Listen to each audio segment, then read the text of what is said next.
കുറെ നേരം അച്ഛൻ്റെ അടുത്തിരുന്ന് സംസാരിക്കാൻ കൊതിച്ച് ഞാൻ അച്ഛനെ ഒഴിവാക്കി പറഞ്ഞു വിട്ടു. പലവട്ടം അച്ഛൻ്റെ മുഖത്ത് നോക്കി സത്യം വിളിച്ച് പറയാൻ എന്റെ നാവ് പൊങ്ങിയതാ. സാറിനെ ഓർത്ത് മാത്രം ഞാനിത് ചെയ്യാത്തത്. എന്റെ അച്ഛൻ സാറിനെ കുറ്റപ്പെടുത്തുന്ന കേൾക്കാൻ എനിക്ക് വയ്യാത്തോണ്ട്.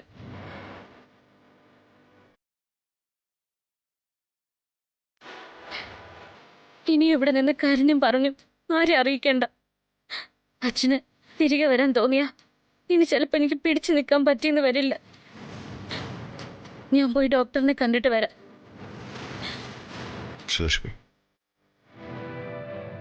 ഇത്രയൊക്കെ നീ പറഞ്ഞിട്ടും എനിക്ക് മറുപടി ഒന്നും ഉണ്ടായിരുന്നില്ല. കാരണം താൻ പറഞ്ഞതൊക്കെ ശരിയാണ്. നമ്മുടെ ഇടയിലേക്ക് ഒരു ഡോക്ടറും വരണ്ട, ഒരു കൗൺസിലിംഗും വേണ്ട. താനിപ്പോ എന്നെ സ്നേഹിച്ച പോലെ തന്നെ സ്നേഹിച്ചു. ഒരു പരാതിയും പറയാതെ, ഒരു പരിഭവം ഇല്ലാതെ ഞാനുണ്ട് തൻ്റെ കൂടെ. നമ്മൾ പണ്ട് പറയാറില്ല, വിശ്വാസം എന്ന 3 അക്ഷരം. അതിൽ വിശ്വാസമുള്ളിടത്തോളം കാലം തന്നെ എനിക്ക് വിശ്വാസമാണ്. എന്നും എൻ്റേത് മാത്രമായിരിക്കണം താൻ. വേറെ ആർക്കും ഇതിനിടയിൽ സ്ഥാനമില്ല. എന്തു വന്നാലും ഞാനുണ്ട്. ഇത് മതി, ഇത് മാത്രം മതി. ഞാൻ പോയി ഡോക്ടറിനെ കാണാം. വേണ്ട ശ്രീലക്ഷ്മി, ഇനി അതിന്റെ ആവശ്യമില്ല. വാ, നമുക്ക് വീട്ടിലേക്ക് പോവാം. അത് വേണ്ട സർ. എനിക്ക് വിഷമാവെന്ന് കരുതിയിട്ടല്ലേ സോറി പറഞ്ഞത്. മാത്രല്ല, ഞാൻ ഓഫീസിൽ വെച്ച് സാറിന് വാക്ക് തന്നതാ. സാറ് പറയുന്നത് ഒരു പരാതിയില്ലാതെ ഞാൻ അനുസരിക്കുന്നു. സാറിന്റെ ഇഷ്ടത്തിനും സന്തോഷത്തിനും വേണ്ടി സാറ് പറയുന്നത് അനുസരിക്കേണ്ടത് എന്റെ കർത്തവ്യ.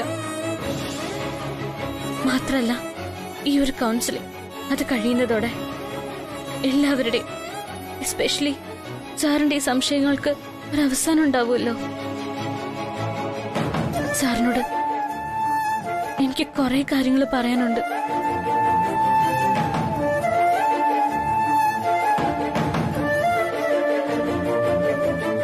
പ്രണയം ശ്വാസമായി തന്ന് എന്നെ വീണ്ടും ജനിപ്പിച്ചവൾക്ക് കൊടുത്ത വാക്കിന് വില കൽപ്പിക്കുന്നത് കൊണ്ട് ഞാൻ എന്റെ സാറിനോട് തൽക്കാലം ഒന്നും പറയുന്നില്ല.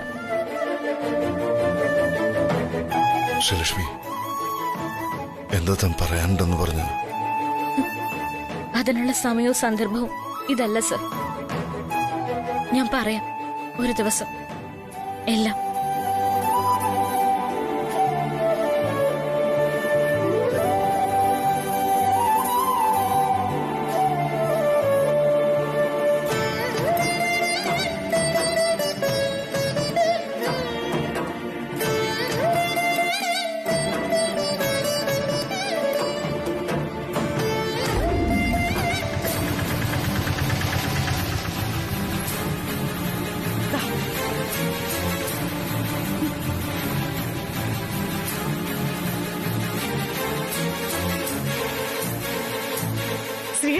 മോളെവിടെ?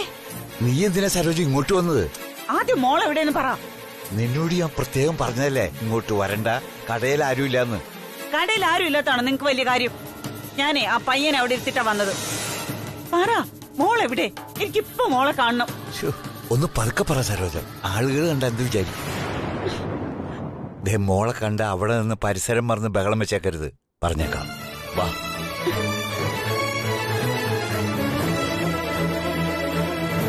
എവിടെയാ ശ്രീടച്ച? അതവിടെ.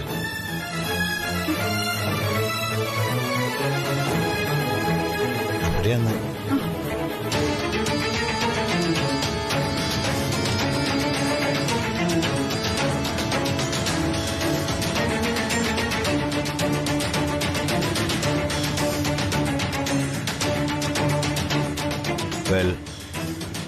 ഇപ്പോ എന്റെ മുന്നിലിരിക്കുന്നത് ഒരു പേഷ്യന്റ് അല്ല. ആ കുട്ടിക്ക് ഈയിടെയായിട്ട് വർക്ക് പ്രഷർ ഒന്നും താങ്ങാനാവാതെ വല്ലാത്ത ഡിപ്രഷൻ. ആ കുട്ടിയോട് ആശുപത്രിയിലോട്ട് പോകാമെന്ന് ശ്രീലക്ഷ്മി പറഞ്ഞു നോക്കി, പക്ഷെ കൂട്ടാക്കിയില്ല. അതുകൊണ്ട് ആ കുട്ടിയുടെ പ്രശ്നങ്ങൾ ഡോക്ടറോട് നേരിട്ട് പറയാനാണ് ശ്രീലക്ഷ്മി എന്നെയും കൂട്ടി ഇവിടേക്ക് വന്നത്, അല്ലേ?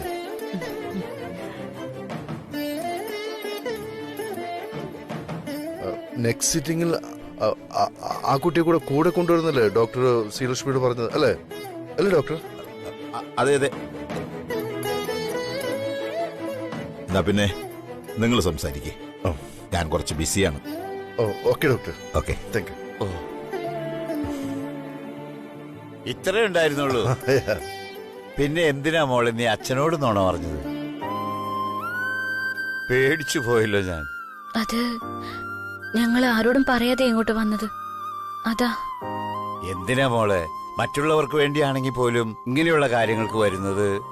ഐ ക്യാൻ അണ്ടർസ്റ്റാൻഡ് ശ്രീലക്ഷ്മി അച്ഛാ. ശ്രീലക്ഷ്മിയോട് ഞാൻ പറഞ്ഞതുമാണ്. പക്ഷേ ശ്രീലക്ഷ്മി, നെക്സ്റ്റ് സീറ്റിംഗിൽ താൻ ആ കുട്ടിയെ അവരുടെ പാരന്റ്സിനൊപ്പം അയച്ചാൽ മതി, കേട്ടോ? ശരി സർ.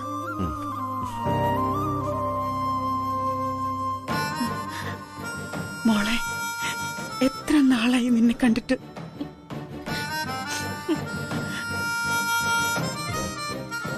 ഇത്ര നാളും അമ്മ നിന്നെ കാണാൻ വരാത്തോണ്ട് എന്റെ മോള് ഒരുപാട് വിഷമിച്ചു അല്ലേ? അമ്മയോട് ക്ഷമിക്ക. അമ്മേ, എന്താ അമ്മേ, എന്തിനാ ഇപ്പൊ ഇങ്ങനൊക്കെ പറയുന്നത്? അമ്മ വന്നല്ലോ, എനിക്കത് മതി. സാറ് ഞങ്ങളോട് ദേഷ്യവും പിണക്കൊന്നും മനസ്സിൽ വെച്ചേക്കരുത്. എന്താ ശ്രീലക്ഷ്മിയുടെ ചെയ്ത്? ഞങ്ങൾക്ക് ആർക്കും ഒരു പിണക്കവും ഇല്ല, ദേഷ്യവും ഇല്ല. ഇനി ഇവിടുന്ന് സമയം കളയണ്ട, വരൂ നമുക്ക് വീട്ടിലേക്ക് പോവാം. വാ ശ്രീലക്ഷ്മി. എങ്ങോട്ടാ സർ? നമ്മുടെ വീട്ടിലേക്ക്. അത് വേണ്ട സർ, സാറിന് അറിയാവുന്നതല്ലേ ഇപ്പൊ നമ്മുടെ വീട്ടിലെ അവസ്ഥ. ഈ സാഹചര്യത്തില് ഇപ്പോ അച്ഛനും അമ്മയും അങ്ങോട്ട് വന്നാ.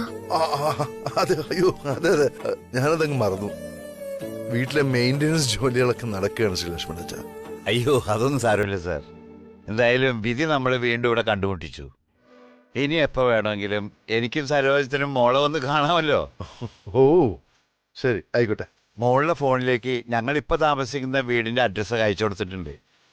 നിങ്ങൾക്കും അങ്ങോട്ട് എപ്പോ വേണമെങ്കിലും വരാം. ഓ ഇനി നിങ്ങൾ ശരി. ശരി ശ്രീലക്ഷ്മി അച്ഛാ. ശ്രീലക്ഷ്മി വരൂ. അച്ഛാ, ഓ അമ്മ, വരൂ.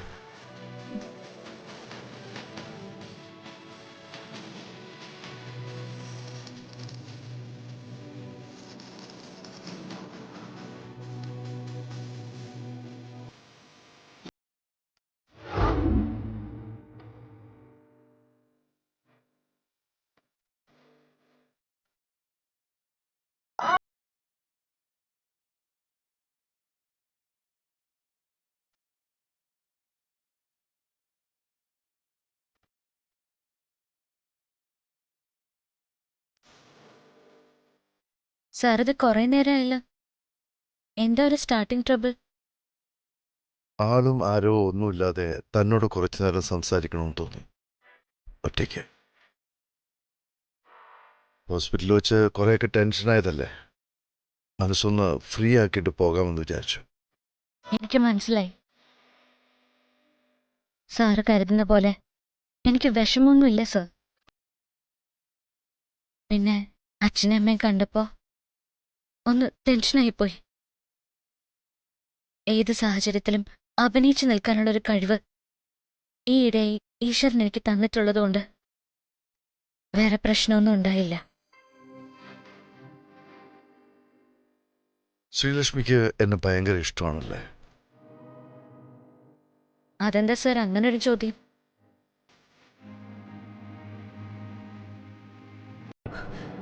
നന്നായി. ഒരിക്കലും അവരറിയാൻ പാടില്ല ഇതൊന്നും. സരോജത്തിനും സുദർശനും ഈ ലോകത്താകെയുള്ളതും ഏറ്റവും പ്രിയപ്പെട്ടതും ശ്രീലക്ഷ്മിയാ. വിവാഹത്തിന് ശേഷമാ ശ്രീലക്ഷ്മിക്ക് ഈ മാറ്റങ്ങളൊക്കെ ഉണ്ടായിരിക്കുന്നത്. ഈ പ്രശ്നങ്ങളൊക്കെ അവരറിയാതെ പരിഹരിക്കേണ്ടത് നമ്മുടെ കടമയാ. ശ്രീലക്ഷ്മി പോകാൻ പോകുന്നത് അവിടേക്കാണെന്നുള്ളത് തീർച്ചയാണ്. അവൾ എവിടേക്കും പോകണ്ടെന്ന അമ്മയുടെ തീരുമാനവും ഇഷ്ടവും. പക്ഷേ അവൾ പോകാൻ തീരുമാനിച്ചാൽ ശ്രീലക്ഷ്മി അതൊക്കെ അവരോട് പറഞ്ഞാൽ ഈ വീട്ടിൽ ശ്രീലക്ഷ്മി സുരക്ഷിതയല്ലെന്ന് അവർക്ക് തോന്നില്ലേ? അമ്മ അമ്മ വിഷമിക്കണ്ട. ശ്രീലക്ഷ്മിക്ക് മനസ്സിലാകുന്ന രീതിയിൽ കാര്യങ്ങൾ ഞാൻ പറഞ്ഞു കൊടുക്കാം. അമ്മ അതോർത്ത് വിഷമിക്കണ്ട. അമ്മ പേടിക്കുന്ന പോലെ ഒന്നും സംഭവിക്കില്ല.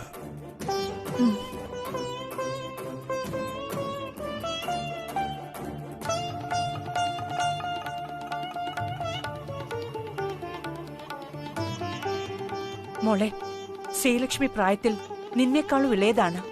ബന്ധം കൊണ്ടാണ് ചേട്ടത്തിയാവുന്നത്. എന്തിന്റെ അടിസ്ഥാനത്തിലാണെങ്കിലും നിനക്ക് അവളോട് ക്ഷമിക്കാവുന്നതേ ഉള്ളൂ.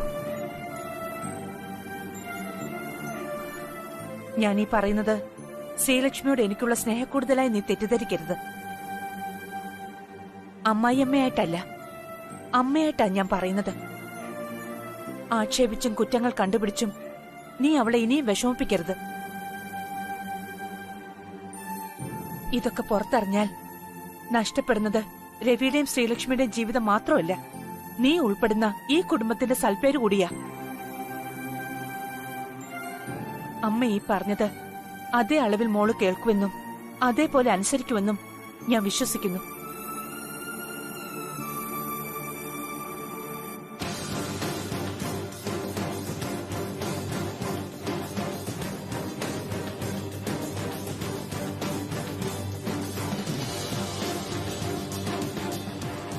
അങ്ങനെ ഞാൻ ആഗ്രഹിച്ചതുപോലെ ശ്രീലക്ഷ്മി ഔട്ട്.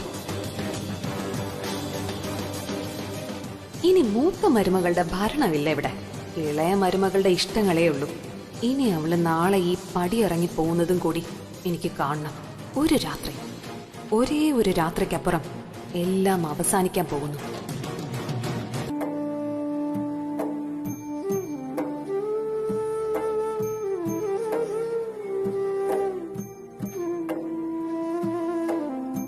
എന്താ ശ്രീടച്ച ഒരാലോചന?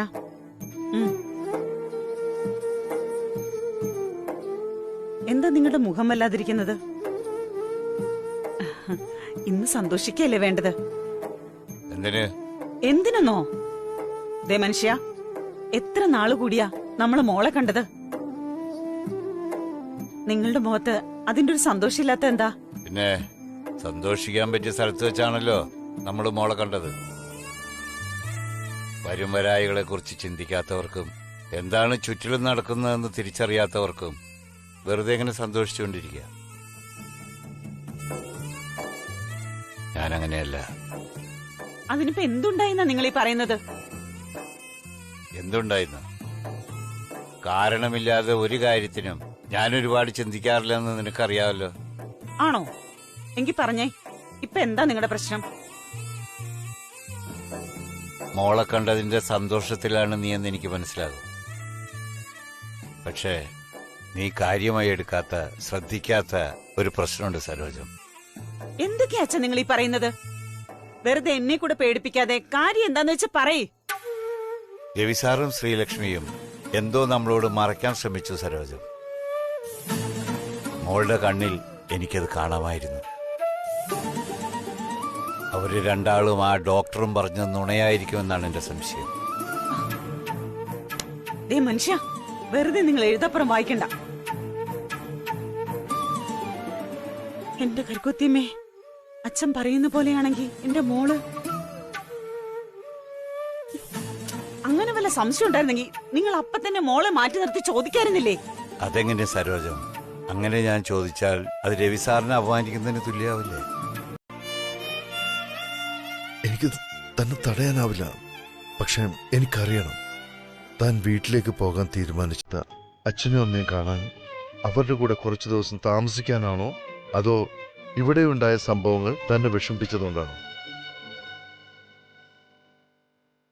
നമ്മളുടെ പ്രണയത്തെ സംരക്ഷിക്കാനും രാജനന്ദിനിയുടെ മരണത്തിന് കാരണക്കാരായവരെ കണ്ടെത്താനും ഞാൻ നടത്തിയ ശ്രമങ്ങളാണ് തെറ്റിദ്ധാരണകളായി മാറിയതും എനിക്ക് അന്വേഷണം തുടരാൻ ഒരുപാട് തടസ്സങ്ങൾ സൃഷ്ടിച്ചിരിക്കുന്നതും.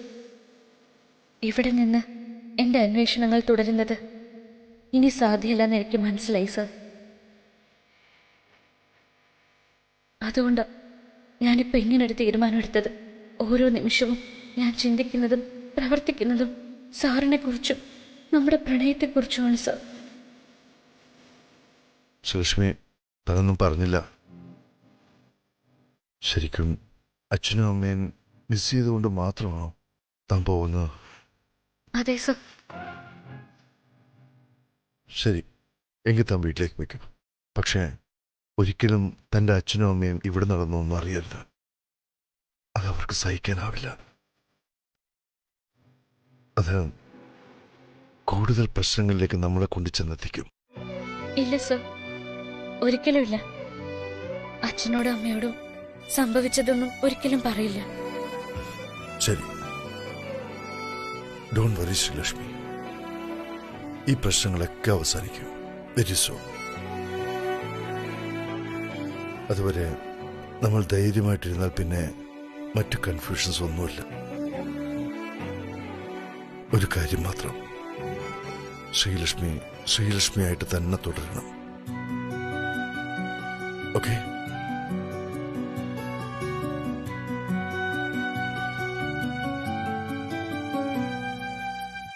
എനിക്കറിയാം, പക്ഷെ ഞാനായി തന്നെയാണ് പെരുമാറുന്നത്. രാജനന്ദിനി ഞാൻ തന്നെയാണ് എന്ന് നിങ്ങളെ എല്ലാവരെയും പറഞ്ഞു വിശ്വസിപ്പിക്കാൻ എനിക്കാവില്ല. ഇതെന്റെ ഭാഗ്യമാണോ ശാപമാണോ എന്നറിയാതെ ഞാൻ ഒരുങ്ങുകയാണ്.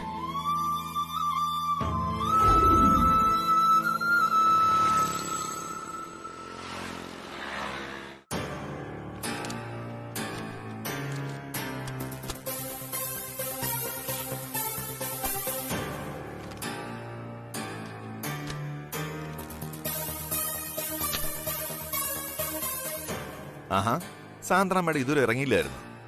ഇല്ല സർ, കുറച്ച് ജോലികൾ ചെയ്തു തീർക്കാനുണ്ടായിരുന്നു.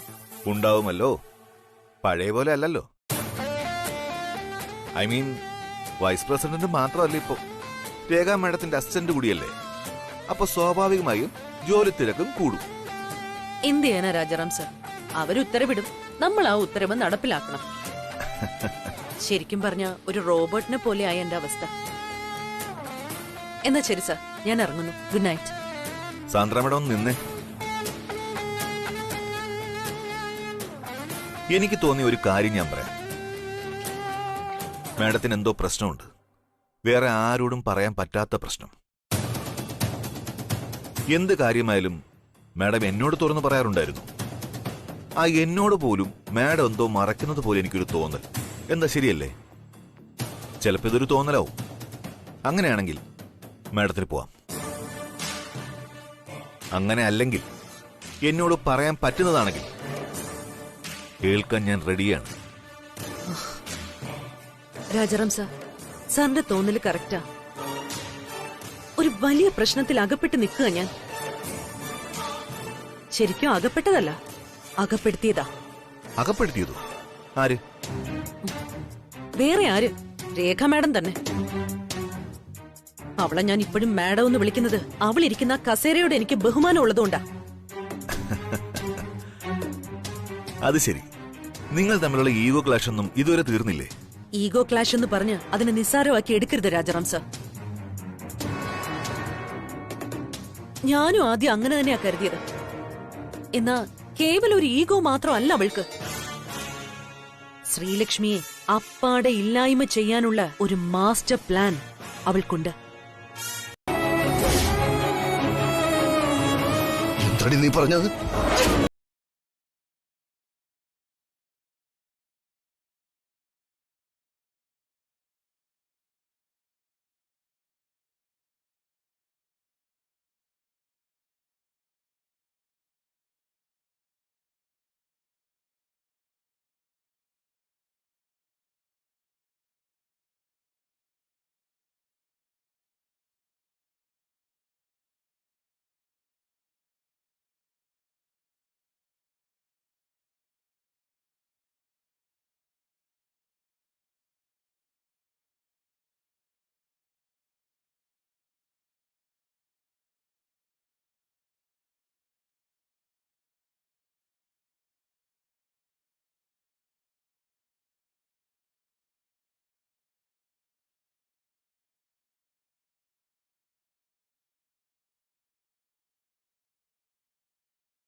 ഒരു യാത്രക്കിറങ്ങുമ്പോൾ കണ്ണു നിറയാൻ പാടില്ല.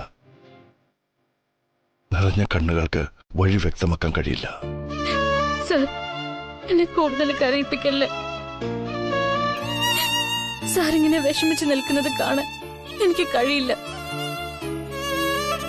വിവാഹത്തിന് ശേഷം സാറിനെ പിരിഞ്ഞു നിൽക്കേണ്ടി വരുമെന്ന് ഞാൻ ഒരിക്കലും ചിന്തിച്ചിട്ടില്ല. പക്ഷേ നോക്ക്, താൻ പോകുന്നത് തന്റെ അച്ഛന്റെ അമ്മയുടെ അടുത്തേക്കാണ്. അവരുടെ സാമീപ്യം തനിക്കിപ്പോ ആവശ്യമാണെന്ന് എനിക്ക് തോന്നിയതുകൊണ്ട് തന്റെ യാത്രയ്ക്ക് ഞാൻ എതിരെ നിൽക്കാത്തത്. എന്നെ കാണണമെന്ന് എപ്പോ തോന്നിയാലും ജസ്റ്റ് മേക്ക് എ കോൾ. അപ്പൊ ഞാൻ അവിടെ തിരിക്കും. ഇനി എനിക്ക് തന്നെ കാണണമെന്ന് തോന്നുന്ന നിമിഷം അനുവാദം ചോദിക്കാതെ ഞാൻ ഇവിടെ തിരിക്കും. എന്താ അതുപോലെ? മതി. എന്നാലും പയ്യെ